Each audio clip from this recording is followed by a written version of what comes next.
తెలంగాణ రాష్ట్రంలో సుమారు 8,500 కోట్ల పెండింగ్ స్కాలర్షిప్ ఫీజు రియంబర్స్మెంట్ ని విడుదల చేయాలని చెప్పేసి గత 6 సంవత్సరాలుగా ఈ ఫీజు రియంబర్స్మెంట్ పెండింగ్ లో ఉంటున్నది. గత బీఆర్ఎస్ ప్రభుత్వం, ఇప్పుడు ఉన్నటువంటి కాంగ్రెస్ ప్రభుత్వం ఫీజు రియంబర్స్మెంట్ ని విడుదల చేయకపోవడంతో విద్యార్థులు తీవ్రమైనటువంటి ఇబ్బందులు గురవుతా ఉన్నారు.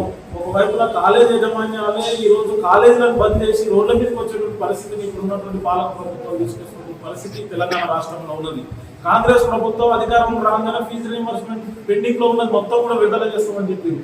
అయినా కూడా విడుదల చేయకపోవడంతో కాలేజ్ యాజమాన్యాలు, విద్యార్థి సంఘాలు, విధాన సంఘాలు పోరాటంతో 1,200 కోట్లని 3 దఫాలుగా చెల్లిస్తామని చెప్పింది.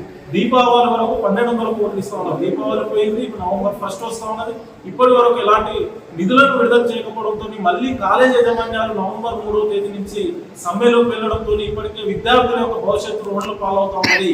కాబట్టి రాష్ట్ర ప్రభుత్వం ఇప్పటికే చదువులకు ఆటంకంగా కలుగుతున్నటువంటి ఈ బంధుల నేపథ్యంలో రాష్ట్ర ప్రభుత్వం తక్షణమే స్పందించి పెండింగ్ స్కాలర్షిప్లకు ఏదైతే మాట ఇచ్చిన ప్రకారం ఆ నిధులన్నీ కూడా విడుదల చేయాలని చెప్పేసి డివైఎఫ్ఐగా డిమాండ్ చేస్తాను.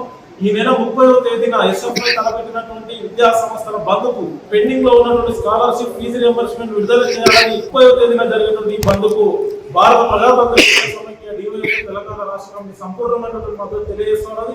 ఈ బంద్లో విద్యార్థులు, తల్లిదండ్రులు అందరూ కూడా ప్రజాతంత్రవాదులు, మేధావులందరూ కూడా పాల్గొని జయప్రదం చేయాలని చెప్పేసి ఇప్పటికైనా కాంగ్రెస్ ప్రభుత్వం స్పందించి వెంటనే ఫీజు రియంబర్స్మెంట్ నిధులను విడుదల చేయాలని చెప్పేసి డిమాండ్ చేస్తున్నారు.